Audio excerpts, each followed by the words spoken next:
Hello, I'm Mark Siegrist, filling in for Dan Jones this week. Welcome to interCHANGE. Well, it's been a rather busy week, and we have plenty to talk about. The ongoing battles over Scott Walker's budget proposal get more interesting by the day. We'll discuss the elections being held on Tuesday and how the controversies involving the governor might affect the outcomes of various races. New studies seem to indicate students in Milwaukee's choice schools aren't doing any better than the kids in Milwaukee public schools. And we'll go around the horn this opening day weekend and get everyone's take on the 2011 Milwaukee Brewers. But first, let's meet our own starting lineup. It's great to have newspaper columnist Joel McNally with us in the studio. Gerard Randall, consultant and local job creation expert, is with us as well. And special welcome to Avi Lank, retired business reporter for the Milwaukee Journal-Sentinel. Rick Horowitz will be along with his weekly commentary, and it's a great one this week, just a bit later. First topic, a Dane County judge ruled this week that the Scott Walker proposal, which took away many of collective bargaining rights of public workers, is not yet a law and should not take effect. So the battle will continue in the courts for the time being, or will it, Avi Lank, that order stays in place indefinitely now, doesn't it? Until she has a hearing and makes a ruling, unless somebody appeals in the interim. But I think the important thing that's to come out of this is we're finally back to the rule of law in this state. You know, Judge Sumi, which, by the way, is a great name for a judge, has ruled that the procedures weren't followed correctly in passing this law. That seems to me to be a fairly self-evident proposition. There's a real easy way to fix it, which would be for the legislature to come back in session, do it correctly, pass the law, and then we can just go on from there. For some reason, though, and I'm sorry our friend Kevin isn't here today, he might be able to tell me exactly why. For some reason, the Republican leaders of the state legislature don't seem interested in pursuing that, and I wonder if it isn't because they've done some nose counting and decided that they better stick with what they have because they don't know what they would get if they bring it up again. Well, Gerard, what's going to happen? What is your sense? Are we going back to the floor of the legislature, or are we going all the way to the state Supreme Court? I don't see it going back to the legislature at this point. I do see it going all the way to the Supreme Court. I think the court will call it up and make an early decision on it. After the election? Well, they got no choice but to make it after the election because the election's Tuesday. How convenient. Well, one way or the other, the Supreme Court was going to have to deal with it. I do believe that once the courts decide, there will be multiple challenges even afterwards to every little piece of the law. Why does the state Supreme Court have to deal with it? Why can't it just go back to the floor? Well, the state Supreme Court would deal with it because of the controversies on both sides that have led to it being in the appeals state anyhow. Right. It's already in the Court of Appeals. They will just kick it to the Supreme Court. Judge Sumi's ruling is going to be appealed. That piece will be kicked to the appeals court. It will also then, I think, be the piece that will We're in for a long haul here on this. Do you agree with that, Joel? Yeah. Actually, I thought I'd ever say this, but I'm sorry Kevin's not here today, too, because, last week he came in here chortling that, they just pulled another fast one. You're sending us to the dictionary here early, aren't you? Chortling, okay. And the truth of the matter is, not only did, the Republicans quite clearly pass this in an illegal, not open meeting, but then they tried to do something else that was illegal to try to ignore the judge's order. It turns out that, in fact, even Republicans do have to follow state law and do have to follow court orders, and even Scott Walker acknowledges that now. Avi's point about why don't the Republicans just, they've now got the Democrats back. They could vote on it again and they could pass it again. The reason why they don't is obvious, that this bill is so repellent, and they have seen all across the state, all of the organizing, all the recalls. They don't have the guts to convene and pass it again. I'm not so sure they really. I agree. I don't think that the backlash should be too severe. You've got 8 Republicans who are facing recall elections. They don't want to vote on it once more before they have to go before the voters again. Clearly they would if they could. Why wouldn't they? They wouldn't have to go through all this. Right now they're going to have to wait at least 2 months without this law in effect. the judge, they can't deal with the Supreme Court can't even deal with the judge's order yet because she hasn't made a final order. Right. She is only holding hearings on it, and the next hearings are towards the end of May. That's an interesting take. The Republicans are fearful of holding a vote on this right now, even though they might have the opportunity? You know the old, you know what Occam's razor is, which says that the solution to any puzzle is probably the most logical. And it seems to me that that's Occam's razor in this particular situation.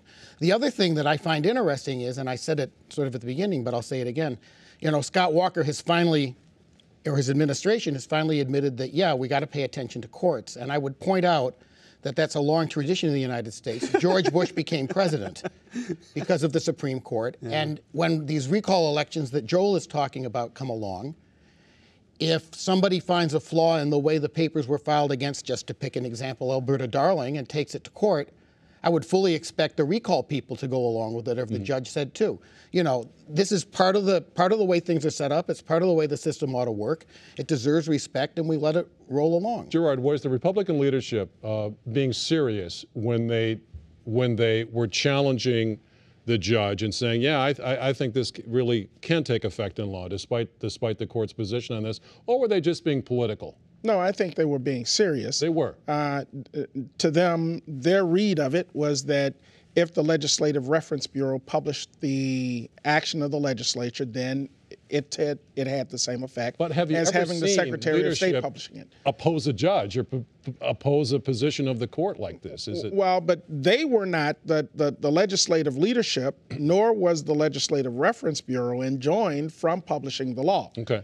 It was the Secretary of State that had in fact, the ruling imposed on him. The Legislative Reference Bureau itself, this state agency, a nonpartisan state agency, by the way, that published it, the head of that bureau himself said, I don't think that makes it a law. Right. That because under the law, it has to be published by the Secretary of State.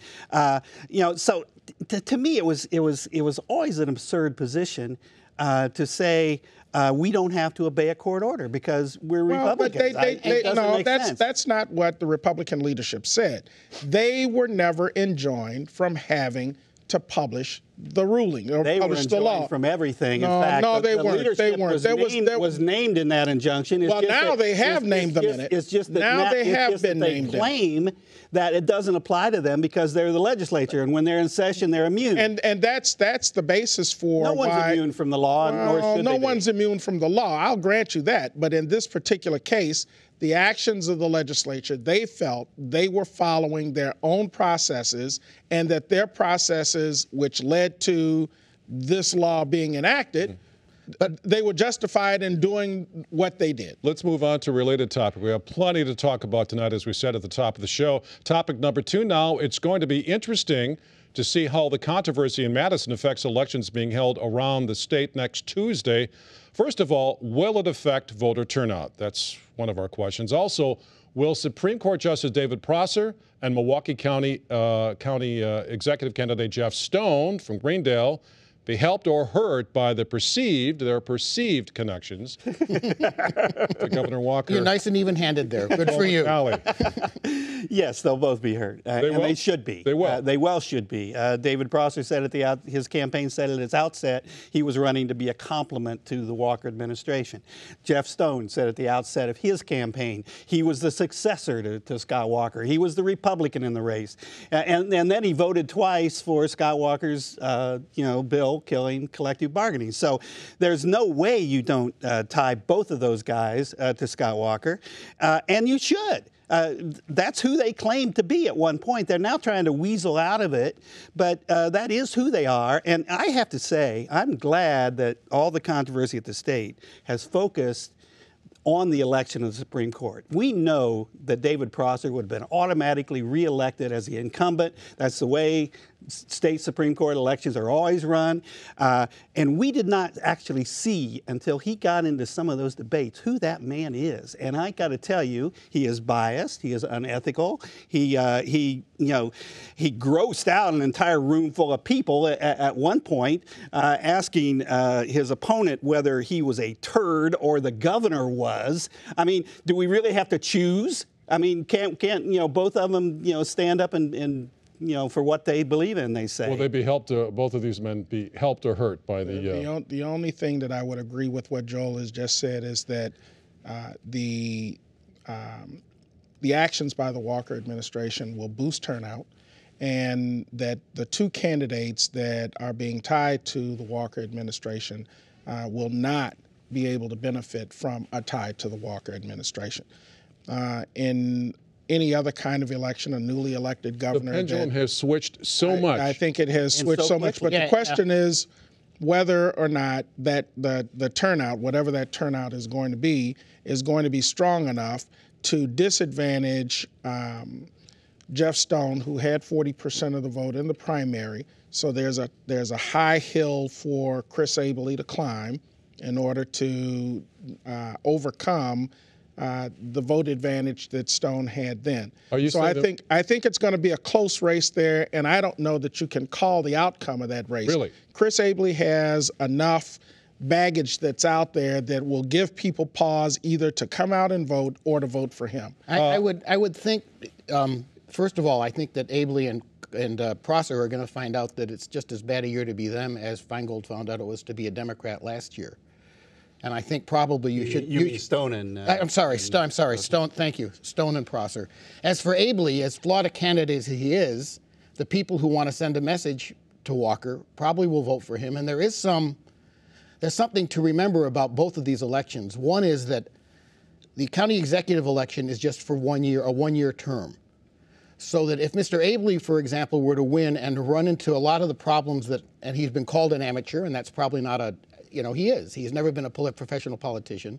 Run into some of that. Yes, and run into some of the problems, though, that amateur and non-party politicians often run into with legislative bodies like the county board.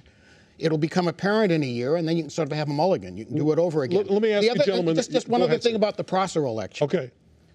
Even if he loses, he stays on the Supreme Court until August. So it's quite, I assume that whenever all this stuff makes its way to the Supreme Court, he's going to be there win or lose. You're right. The really interesting question will be, how much heed will the court pay to whatever the election returns are if they have to rule? I would have thought that the Prosser race was going to be close and that Kloppenburg had a chance.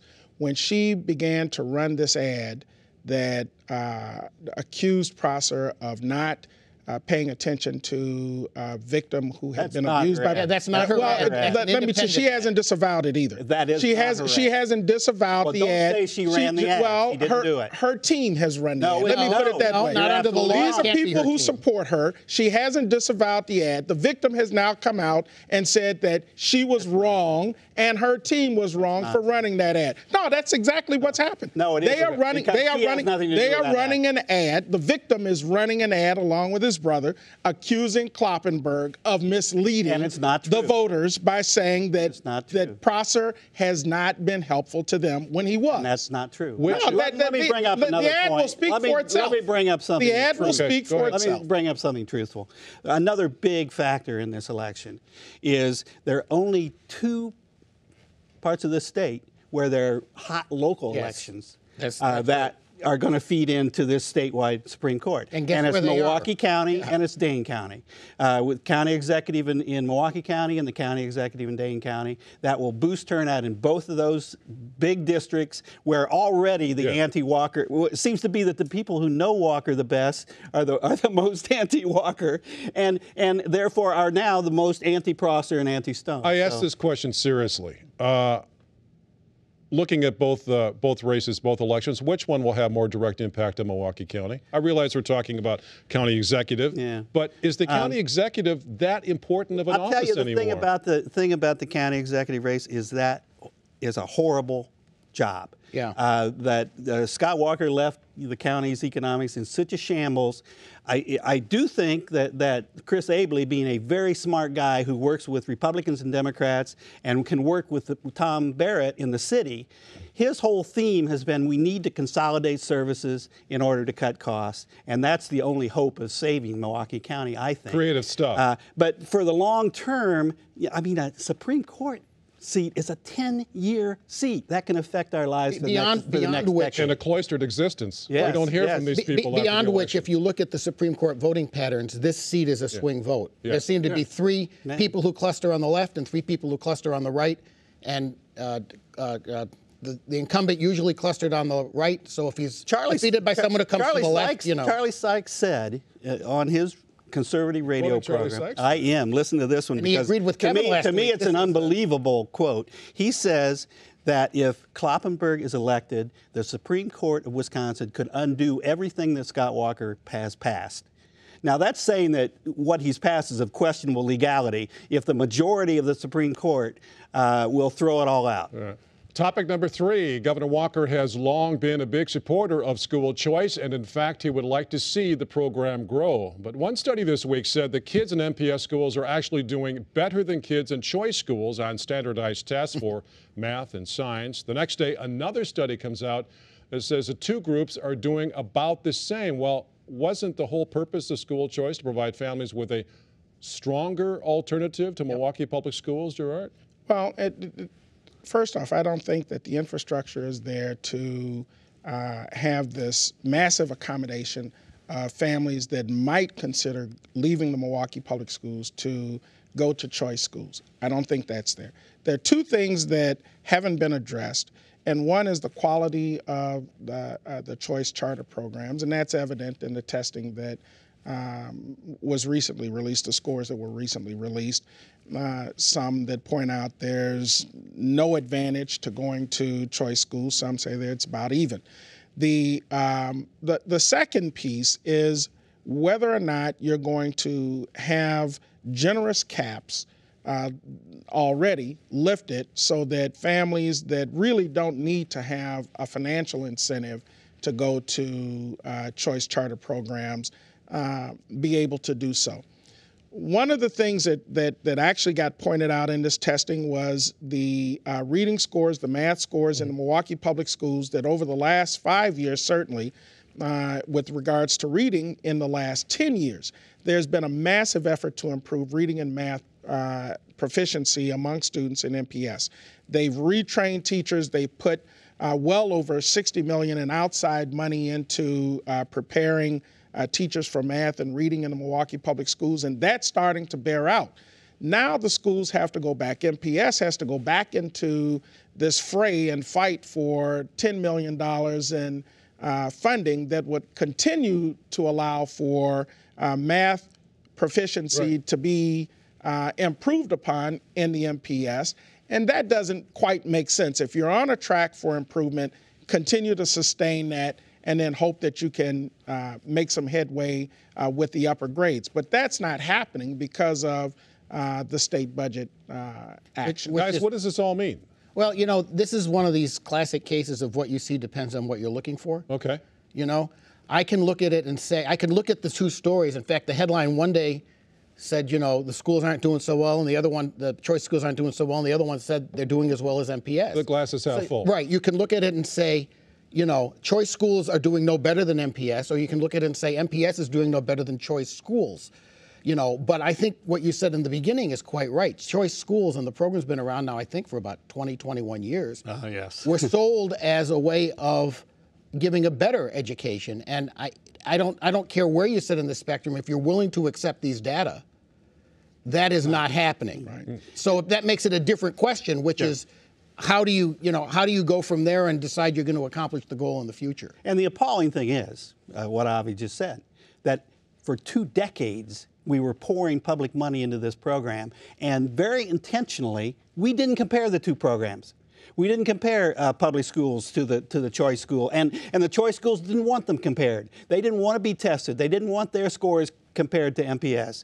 And now that we now know that they're not doing any better at all, period. And it is appalling that we would put a public program and pour billions of dollars into it without ever looking at it to see if it was doing any better. The second thing is, I've watched the rhetoric on the right, and it's always been quite curious why the right wing supports choice to educate low-income children. because they don't educate, they don't support anything else for low-income children. They don't support health care. They don't. Brutal. Well, they don't, truthfully.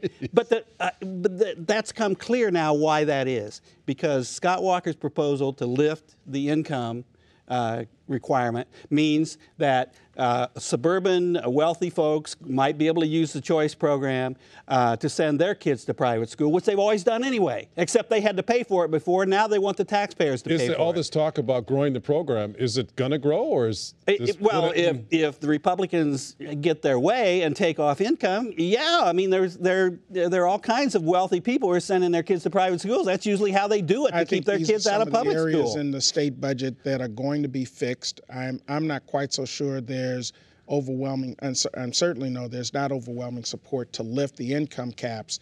That might be one of those things that gets bargained out in this budget process. I also think that because that infrastructure is not there, and you've got folk like Polly Williams who would argue, I told you so, this issue around the income caps, that was going to be coming. You need to stop that. And folk like Howard Fuller who would say the quality of the choice charter programs needs to be examined, and structure needs to be put in place so that we know what's a good quality school and what isn't when parents are out shopping for programs. I'm very glad that Howard Fuller is finally calling for standards. It is appalling that he didn't before. But he finally is calling for standards. And strongly so. Let's talk, we've been pretty serious up until now. Let's talk a little baseball. Of course, that's serious right now, too. Talk about pickup games and how they can ruin the season. Topic 4, the 2011 Major League Baseball season officially underway this weekend. And the Milwaukee Brewers host the Atlanta Braves in their home opener on Monday after what a heartbreaker start yesterday. I don't know how that happened. Does this team have what it takes to be a contender, or will this be another mediocre season? Skipper Joel McNally. Well, I got to say, I thought opening day was great right up till the end. I really did. You know, it was sort of like watching an operation where the patient was suddenly going into cardiac arrest. But look at what happened. You had Ricky Weeks coming through offensively, big time. Carlos Gomez, that we worried, is he going to be able to stay in the starting lineup? He had a great opening day. Giovanni Gallardo is great. Yeah, you're right. At the end, we got beat. And we wouldn't have gotten beat if one play had been made. Right. If one play had been made and we got at least one out. Was that runner out of the baseline to Casey McGee make the tag? I have no idea. But those are those. That's why baseball is such a fun game. It really is. Because those little tiny things can make such a difference. It's a game of inches, Bill. But I have to say this. So let me just say my prediction for this season is it is a great season. We got 3 pitchers, our top 3 pitchers were starting day pitchers last year. Right. They're #1 pitchers on the teams that they played for last year. We got 3 #1 pitchers. I think it's going to be a great season. Quickly, you optimistic? I'm optimistic. I think we've invested in the right talent. One game does not a whole season make unless it's at the end of the season, and that's the game that knocks you out of contention. And quickly, Avi. It has to do with how people perform, not whether they get hurt. And the other thing is to remember that for some of us, baseball is a very nice rest before the college hockey season starts. Frozen 4 is just around the corner. Frozen 4 next weekend in St. Paul, absolutely. Finally tonight, a quick shift now from the ball field to the battlefield. President Obama took to the airwaves on Monday evening to lay out his case for intervening in the conflict in Libya. And some people were convinced by what they heard, but some were confused by it as well. Rick Horowitz tries to sort it all out. Yes, anyways, me and the guys, we stopped off for a quick one the other night after softball practice, and there's absolutely nothing worth watching, so they put on Obama, and we watch Obama. Me, I'd just rather have it off, but it must be some kind of rule or something. A bar TV is always going no matter what. So there's the professor, Joey, he calls Obama the professor, and he's talking about Libya and what we're doing over there and why, and everyone gets quiet so they can listen. See, that's your first problem right off the bat. President, you got to be quiet to listen to. You need a guy who can shout and say things straight up, like Gaddafi's a punk, we're taking him out. But all you get from Obama is, we're doing this, but we're not doing that. Or before we do an invasion, here's what we got to think about. And this is the one that really gets me. We need to consult with our partners first. No, we don't, because we don't got any partners. We don't need any partners. We're the freaking United States of freaking America. We do what we need to do, and everyone else is just the hired help. You know, easy that is. But Obama, he never says anything like that. It's all this other stuff about what the conditions are and what the circumstances are and how these conditions aren't the same as those conditions. And Libya isn't the same as everywhere else, or maybe somewhere else he will decide to go in, or maybe he won't, or maybe he'll just go in part way and blah, blah, blah. Joey, he figures Obama doesn't even like going to war. But if you twist his arm or back him in a corner because of some massacre or humanitarian something or other, then fine. But only after he thinks about all the nuances and stuff. You think Bush ever thought about all the nuances? No way. With Bush, you got something you could put on a bumper sticker, maybe even a tattoo. Made it a lot easier for everyone. Saved a lot of time. Nuance. Isn't that like a French word? What more do you need to know? Thanks, Rick. Good stuff. Thank you for being with us, and we hope you enjoy the rest of the weekend. Dan Jones will be back here again next week. Goodbye. Welcome back, Mark.